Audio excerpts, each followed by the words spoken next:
Bismillahirrahmanirrahim. Assalamualaikum warahmatullahi wabarakatuh. Innal hamdalillah nahmaduhu wa nasta'inuhu wa nastaghfiruh wa na'udzu billahi min syururi anfusina wa min sayyiati a'malina. May yahdihillahu fala mudhillalah wa may yudlil falan tajida lahu waliyyan mursyida. Asyhadu an la ilaha illallah wa asyhadu anna Muhammadan abduhu wa rasuluh. La nabiyya ba'dah wa la rasula ba'dah amma ba'd. Qala Allah Ta'ala fi kitabihil karim, a'udzu billahi minasyaitonir rajim. Rabbi zidni ilma warzuqni fahma. Rabbi shrah li sadri wa yassir li amri wahlul 'uqdatam min lisani yafqahu qawli. Allahumma anfa'na bima 'allamtana wa 'allimna ma yanfa'una wazidna ilma. Alhamdulillah, bersyukur sekali dapat berjumpa lagi dengan Bapak Ibu, ikhwan akhwat, pendengar radio Silaturahim dalam program Tahsin Al-Quran. Untuk pertemuan kali ini agak spesial ya, berbeda dari biasanya karena kita akan membahas salah satu pembahasan ilmu tajwid. Dan siaran kali ini insya Allah dapat diakses melalui platform YouTube Rasil TV. Namun kami mohon maaf untuk siaran kali ini belum dapat membuka sisi interaktif sebagaimana program tahsin biasanya. Baik, langsung saja ya. Insya Allah hari ini kita akan membahas pembahasan Al-Qiraat Al-Gharibah, Qiraat Asim, riwayat Hafs. Nah, apa itu Al-Qiraat Al-Gharibah menurut Imam Asim, riwayatan Imam Hafs? Al-Qiraat sendiri berarti bacaan. Dan Al-Gharibah itu asal katanya dari ghoroba yaghribu, yang berarti asing. Dengan kata lain, Qiraat Al-Gharibah merupakan bacaan yang tidak sesuai dengan kaidah aturan membaca yang umum atau biasa berlaku dalam bahasa sehari-harinya orang Arab.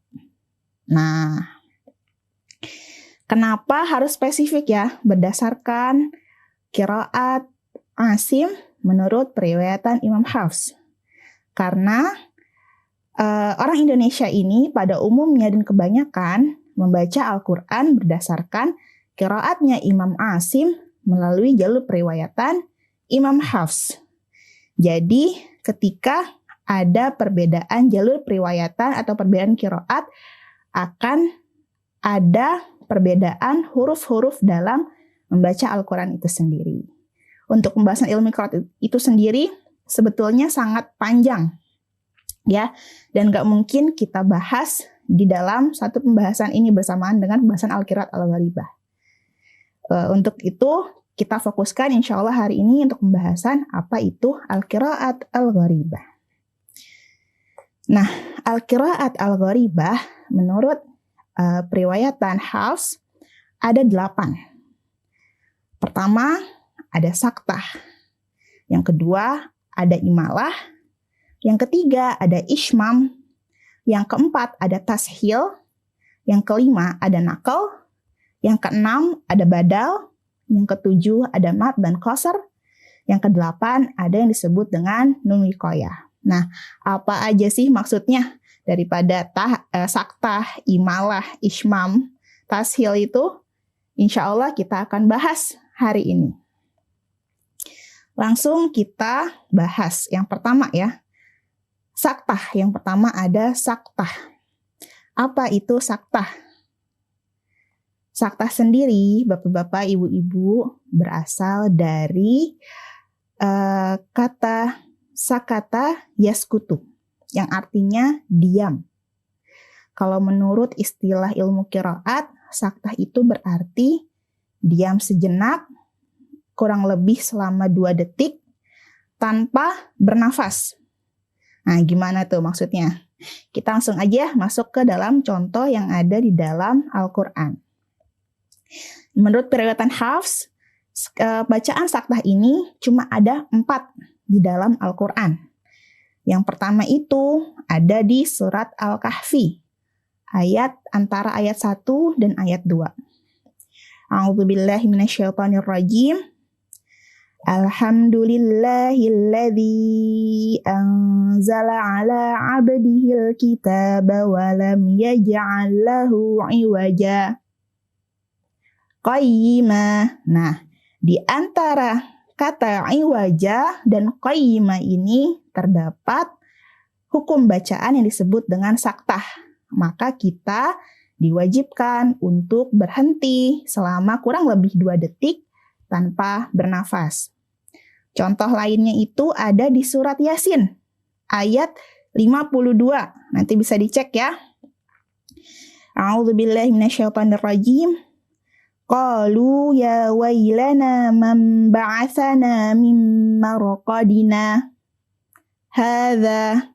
Nah, di antara kata min marqadina dan hadza terdapat hukum bacaan yang disebut dengan saktah atau berhenti sejenak selama 2 detik tanpa bernafas. Selanjutnya ada di surat Al-Qiyamah ayat 27. Wa qila man raq. Nah, di antara kata man dengan raq ada hukum bacaan disebut dengan saktah. Dengan kata lain, hukum bacaan sebelumnya, yaitu ketika nun mati bertemu dengan tanwin, yang biasa disebut dengan apa? Idgham bila gunnah, tidak berlaku lagi. Karena di antara huruf nun sukun dan huruf ra dipisahkan dipisahkan oleh tanda baca saktah. Jadi bukannya waqila marraq, ya, tapi waqila man, berhenti sejenak 2 detik tanpa nafas, baru lanjut raq. Nah, selanjutnya yang keempat ada di surat Al-Mutaffifin ayat 14. Kalla bal rana. Nah, di sini ada hukum bacaan saktah di antara kata bal dan rana. Dengan kata lain, hukum bacaan sebelumnya, yakni ketika ada lam sukun bertemu dengan ro atau biasa disebut dengan idgham mutaqarribain, tidak berlaku lagi karena adanya hukum bacaan saktah di antara huruf lam sukun dan ro. Semoga dapat dipahami ya. Untuk selanjutnya kita akan membahas yang kedua. Yang kedua ada imalah. Apa itu imalah? Imalah sendiri berasal dari kata amala yamilu, yang berarti memiringkan atau membengkokkan. Maksudnya gimana? Maksudnya menurut istilah ilmu qiraat ini, imalah berarti memiringkan harokat fathah ke kasroh atau memiringkan alif ke ya. Dan menurut riwayat Hafs, hanya ada 1 bacaan imalah dalam Al-Quran, yakni di surat Hud ayat ke-41. A'udzubillahi minasyaitonirrajim. Wa qala rkabu fiha bismillahi majreha wa mursaha. Nah, coba kita perhatikan kata majreha. Majreha di sini tidak dibaca majroha atau majriha, tapi majreha. Harokat fathahnya kita miringkan ke kasroh. Nah, dalam bacaan ini ada namanya lataif Al-Quran. Ada suatu bentuk kelembutan ayat suci Al-Quran. Apa itu? Jadi dalam ayat ini diceritakan bahwasanya Nabi Nuh alaihi salam ketika ingin memberangkatkan bahteranya atau memberangkatkan kapalnya Berdoa dulu sama Allah dengan doa ini. Bismillahi majreha wa mursaha. Nah, kata majreha di sini diimalahkan, dimiringkan fathahnya ke kasroh, merupakan suatu tanda bahwasanya perjalanan yang dilakukan itu adalah perjalanan melalui bukan perjalanan daratan, tapi perjalanan air. Perjalanan air itu tidak lurus sebagaimana perjalanan di darat. Ada beloknya, ada ombaknya. Makanya harokat fathah di sini diimalahkan menjadi majreha. Masya Allah. Semoga paham ya untuk bacaan imalah kali ini. Kita langsung lanjut ke bacaan gharibah yang selanjutnya. Ada ishmam. Ishmam, apa itu ishmam? Ishmam ialah menampakkan harokat dhammah yang terbuang dalam tulisan dengan isyarat bibir. Maksudnya kayak gimana tuh? Langsung aja kita praktekkan ke dalam ayat yang ada dalam Al-Quran. Dan menurut periwayatan Hafs, ishmam ini cuma ada satu bacaan di dalam Al-Quran, yakni di surah Yusuf ayat 11. A'udzubillahi minasyaitonirrajim. Qalu ya abana ma laka la ta'manna. Coba diperhatikan tulisannya di sini la ta'manna ya. Tapi aslinya itu tulisannya harusnya la ta'manuna. Nah, untuk menampakkan harokat dhammah yang ada pada la ta'manuna, maka bacaan la ta'manna di sini kita ismamkan atau kita monyongkan. Cara membacanya perhatikan ya. La ta'manna. Jadi bacanya tuh kita tahan dulu, man, monyongkan, man, kita lepas, senyum lagi, manna, baru. Nah, la ta'manna. Bagaimana? Sudah dapat dipahami, Bapak, Ibu, ikhwan, akhwat?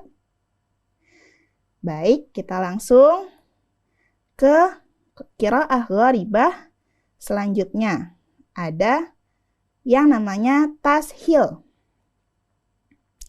Apa sih tashil itu? Tashil sendiri berasal dari kata sahala yusahilu, yang berarti memberikan kemudahan atau memberikan keringanan.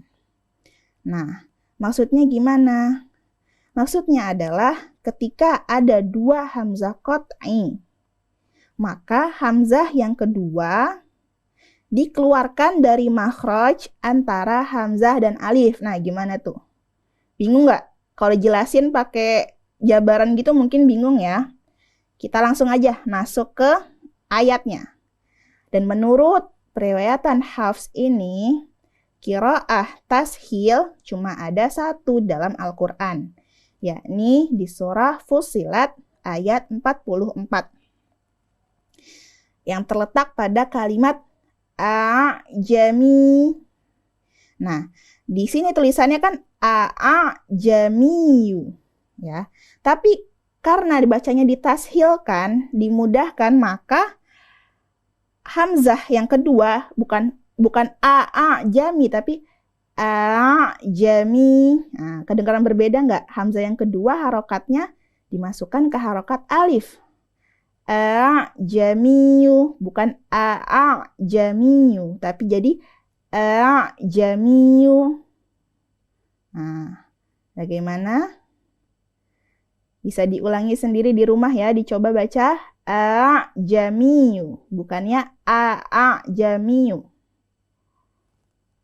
Baik, kalau sudah diulangi sendiri di rumah, saya langsung masuk ke pembahasan qiraat gharibah yang ke-5. Ada naql.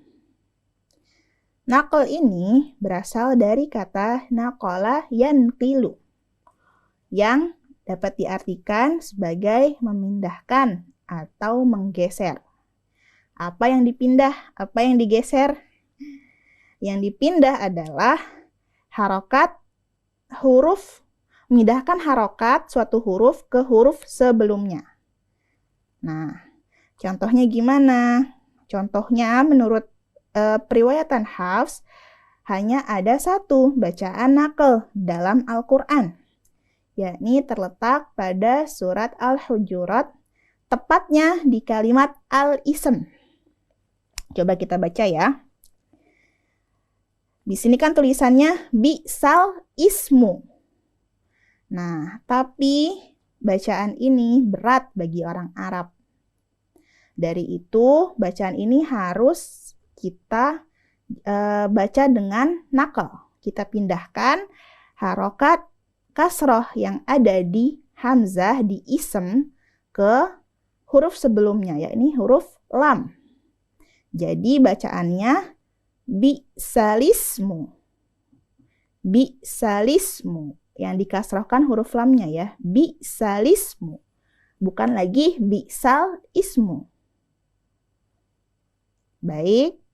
Apakah dapat dimengerti, dapat dipahami, Bapak Ibu? Silakan diulang lagi di rumah. Baik, selanjutnya yang keenam ada hukum bacaan badal. Badal sendiri berasal dari kata badala yabdilu, yang artinya mengganti. Nah, apa yang diganti? Tadi kan apa yang dipindah, sekarang apa yang diganti?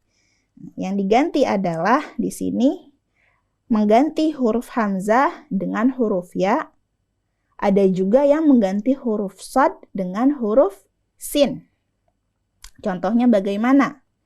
Contohnya untuk penggantian huruf hamzah ke huruf ya terdapat di surat Al-Ahqaf ayat 4. Tepatnya dalam kata ituni. Nah, sudah ketemu belum di Qur'annya Al-Ahqaf ayat 4? Tepatnya pada kata ituni. Hamzah yang berada di awal di i itu kita ganti menjadi ya. Jadi bacanya bagaimana? Bacanya jadinya ituni. Nah, bukan ituni, tapi jadinya ituni. Nah, badal ini yang pergantian hamzah ke ya ini biasa juga disebut dengan mad badal. Selanjutnya ada yang mengganti huruf shad dengan huruf sin.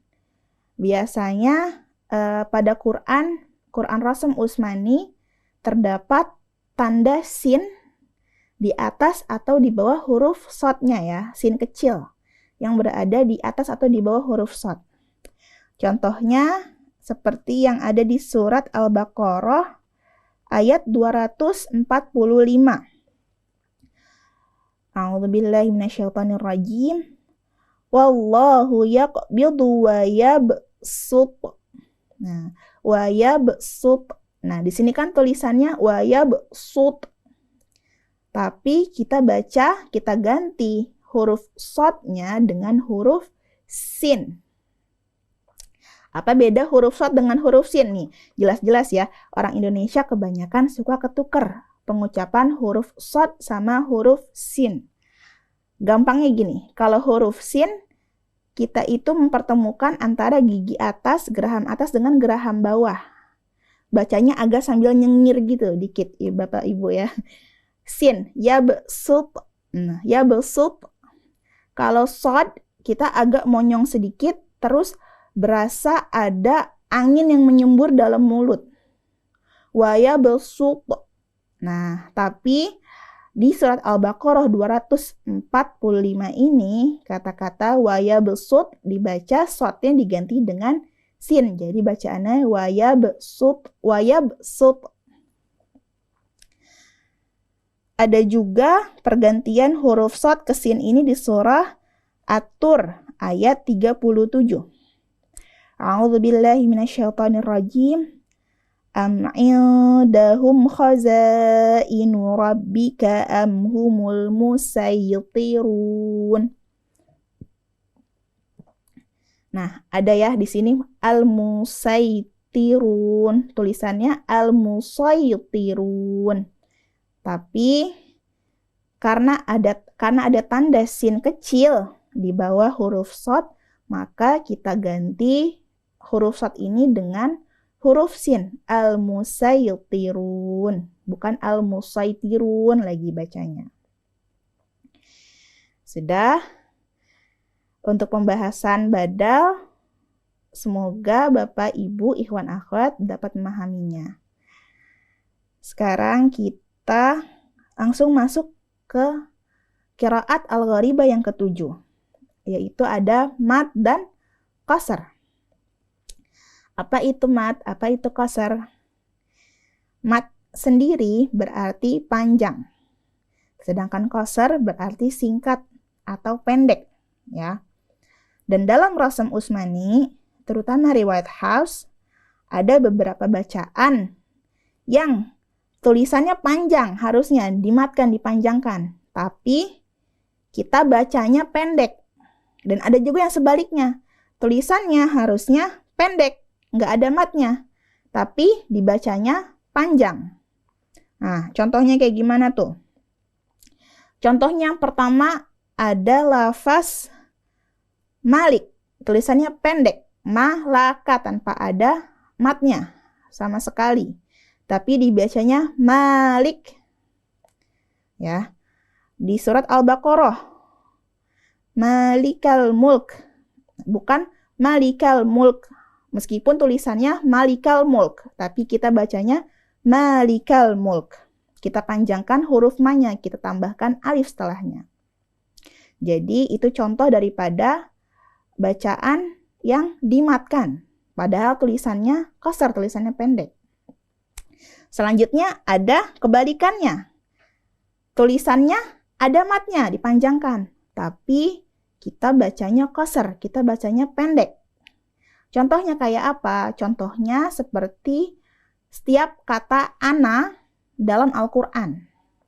Ya, tulisannya kan ana, setelah nun ada alif, harusnya dibacanya panjang kan, mat tabi'i, 2 harokat.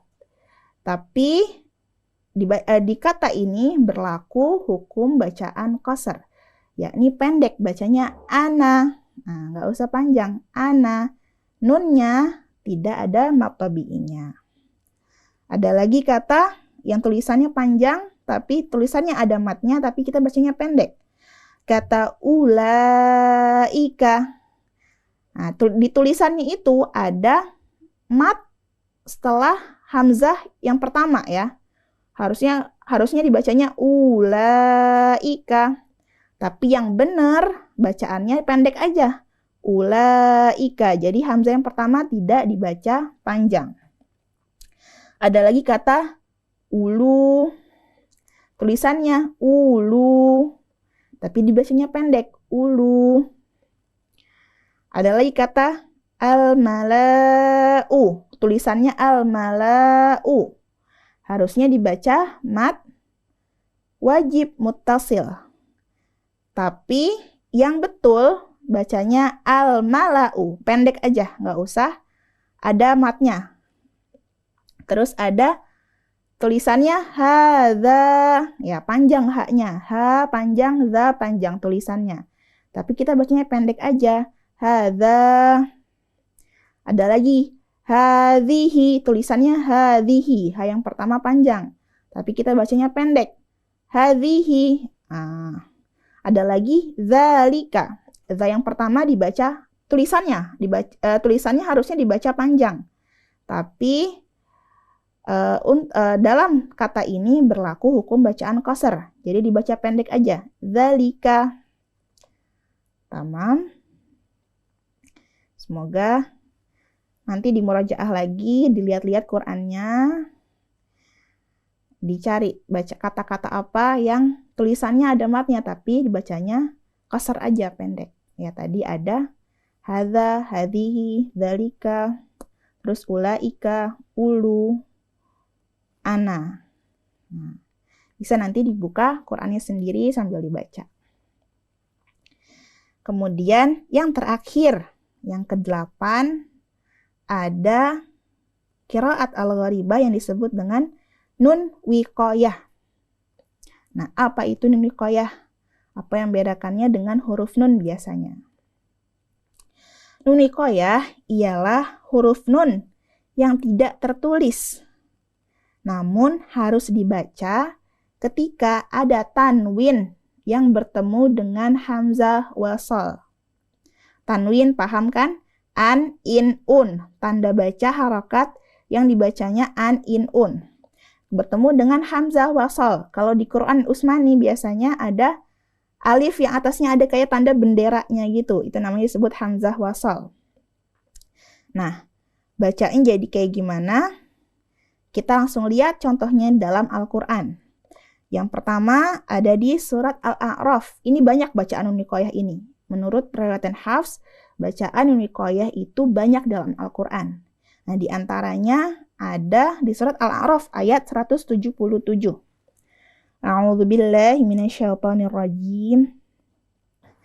Sa'a mathalanil qaumu. Nah, mathalanil qaumu. Ada tanwin, ada fathah tain. Ya, di kata mathala. Bertemu dengan kata al-qaumu. Ada hamzah wasal. Aslinya di tulisannya nggak ada nunnya kan? Tapi karena untuk memunculkan nun yang ada di tanwin untuk memudahkan bacaannya, maka kita munculkan nun wiqayah di situ.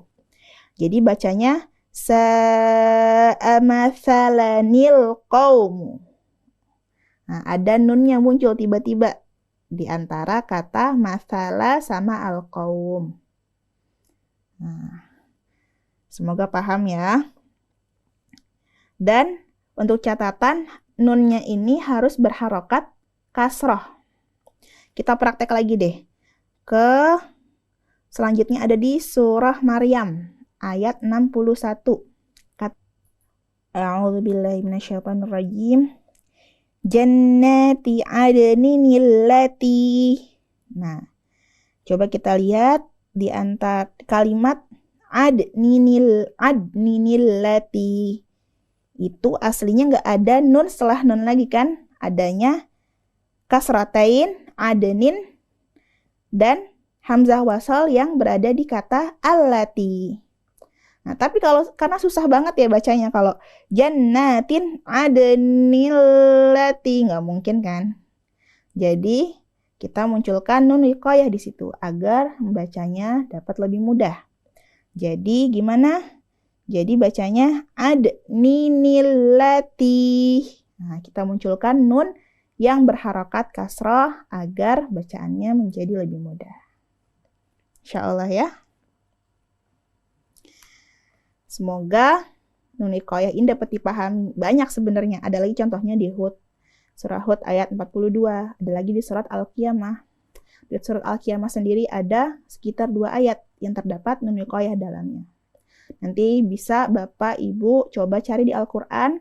Jadi ketika ada tanwin bertemu dengan hamzah wasal, ada hukum bacaan disebut nun wiqayah. Kita munculkan nun yang berharokat kasrah di tengah-tengah harokat tanwin dan hamzah wasal tersebut. Mungkin cukup sekian dari saya. Semoga dapat bermanfaat bagi Bapak, Ibu, ikhwan, akhwat, pendengar radio Silaturahim. Saya mohon maaf atas segala kurangan. Sebelum kita tutup, mari kita baca doa. Selesai belajar dulu. Bismillahirrahmanirrahim. Allahumma inna nastaudi'uka ma'allamtana fardudhu ilaina inda hajatina ilaihi. Amin ya rabbal alamin. Subhanakallahumma wa bihamdika nashhadu an la ilaha illa anta nastaghfiruka wa natubu ilaik. Al-afu minkum. Saya dan seluruh kru yang bertugas mohon maaf atas segala kesalahan. Wassalamualaikum warahmatullahi wabarakatuh.